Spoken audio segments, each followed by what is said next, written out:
Good morning. कैसे आप मजे में? आप मजे में रहो, ऐसे दिल से प्रभु को प्रार्थना।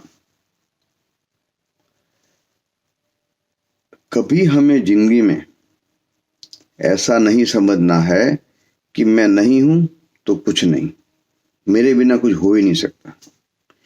क्योंकि यहाँ पे ताश के पत्ते में बादशाह गुम हो जाने पे लोग जॉकर से भी काम चला लेते हैं।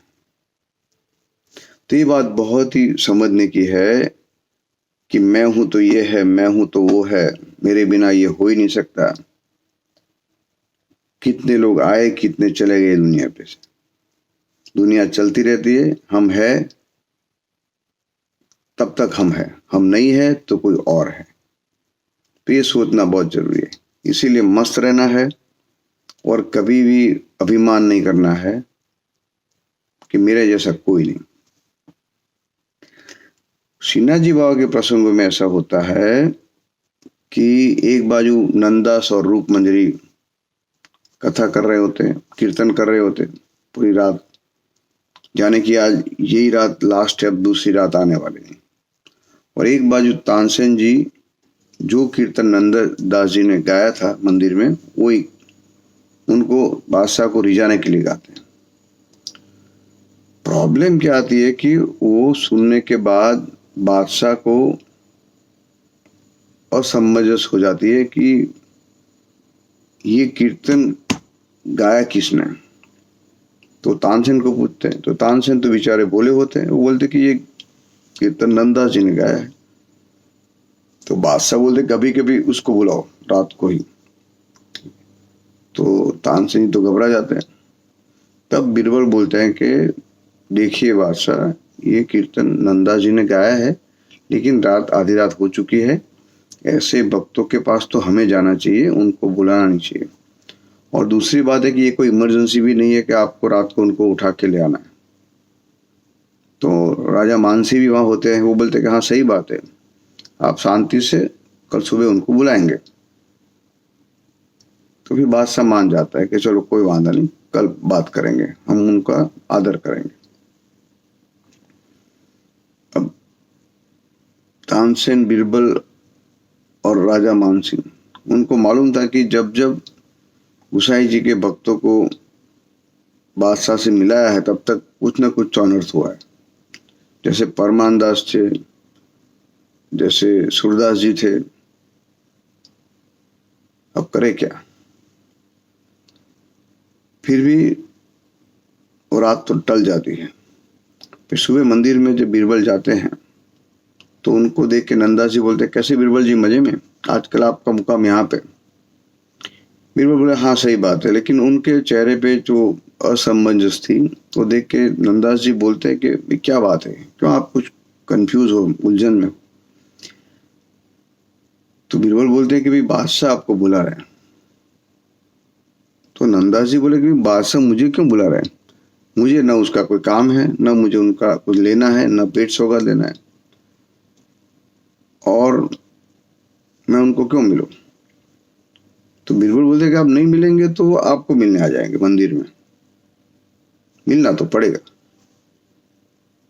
तो नंदा जी बोलते कि नहीं चाहिए, ऐसा करो मैं ही आ जाता हूँ, यहाँ भीड़ का क्या काम है मंदिर में, मैं ही आके उनको मिल लेता हूँ। जब शाम का शयन का आरती हो जाए तब आप, जब मैं मानसी गंगा जाता हूँ तो आप मुझे बुलाना, मैं उनको मिल लूंगा। तो कैसे भी करके दिन पूरा होता है। गुसाई जी भी उनको जब रात को वापिस जा रहे हैं, उनको देख के सोच रहे हो कि ये नंदा जी की आखिरी रात है। सीजी बाबा भी उनको देख के सोच रहे कि ये अब मेरे अलौकिक में मेरे पास आने वाला है। तो जब वो मानसी गंगा की ओर निकल पड़ते हैं तो बीरबल उनको बीच में मिलते हैं और बादशाह के पास ले जाते हैं। बादशाह उनके सराहना करते हैं, उनको अच्छा आसन देते हैं, उनके साथ बैठते हैं। फिर एकदम से बादशाह बोलते हैं कि आप गलत पद क्यों रचते हैं? नंदास जी बोले क्या बात है, हमने गलत क्या बोला? तो क्या आपने आपके पद में बोला है कि नंददास गावे निपट निकट। इसका मतलब कि नंददास जी ठाकुर जी की लीला में हाजिर रह के गा रहे हैं। तो आप इसका मतलब मुझे समझाइए, ये कैसे हो सकता है? कृष्ण भगवान की लीला को तो कितने साल हो गए, आप अभी कैसे कह सकते हैं कि मैं उनकी लीला में, उनके रास में हाजिर था? तो नंददास जी और सब बीरबल तानसेन सब चमक गए कि वो ये तो बहुत बड़ा अनर्थ हो गया, क्या करना। अब नंदा जी ऐसा बोलते हैं कि मैं वहां हाजिर था, क्योंकि नंददास तो रोज ठाकुर जी की लीला में हाजिर रहते थे, उनके साथ रोज बात करते थे। तो ऐसा बोलूंगा तो ऐसा लगेगा अब इसका प्रमाण लाओ, अब इसका प्रमाण कहाँ से लाओ? और या तो मैं ऐसा बोलूं कि नहीं ये गलत है, तो उनको सिन्हा जी बाबा के जो भक्त हैं उनमें से श्रद्धा चली जाएगी, और बाकी के साथ जो निकट के प्रभु के कीर्तनकार है उनके लिए भी गलत सोचेंगे। करूं क्या? सच भी नहीं बोल सकता, झूठ भी नहीं बोल सकता। तो उन्होंने बीच का रास्ता निकाला कि काम करिए, आप ये रूप मंजरी को पूछ लीजिए, वो उनका आपको इसका जवाब देगी। तो बादशाह बोलो ऐसी बात है, रूप मंजरी तो हमारे साथ ही है। तो उन्होंने आदमी को बुलाने भेजा। तो आदमी आके बोला कि वापिस आके, भाई रूप मंजरी तो ठाकुर जी की सेवा में बिजी है, आपको कुछ काम होते दासी के साथ कहला दीजिए। तो बादशाह बोले नहीं, हमें ही जाना पड़ेगा। तो नंददास जी को बीरबल के पास छोड़ के खुद जाते हैं रसाले के साथ रूप मंजरी को मिलने के लिए जनान खाने में। तो वहां जाके वो पूछते हैं रूप मंजरी को कि भाई नंददास ने ये जो पद गाया है उसका मतलब क्या? क्योंकि नंददास गावे जहां निपट निकट, तो वो आप हमें समझाइए। तो रूप मंजरी बोलती है ऐसी बात है, नंददास जी ने ऐसा आपको बोला? रूप मंजरी क्या करे? तो यो कुछ बोले तो भी तकलीफ, नहीं बोले तो भी तकलीफ। तो होता यह है कि जैसे ये सुनती है वो वहां पे चक्कर खा के गिर पड़ती है।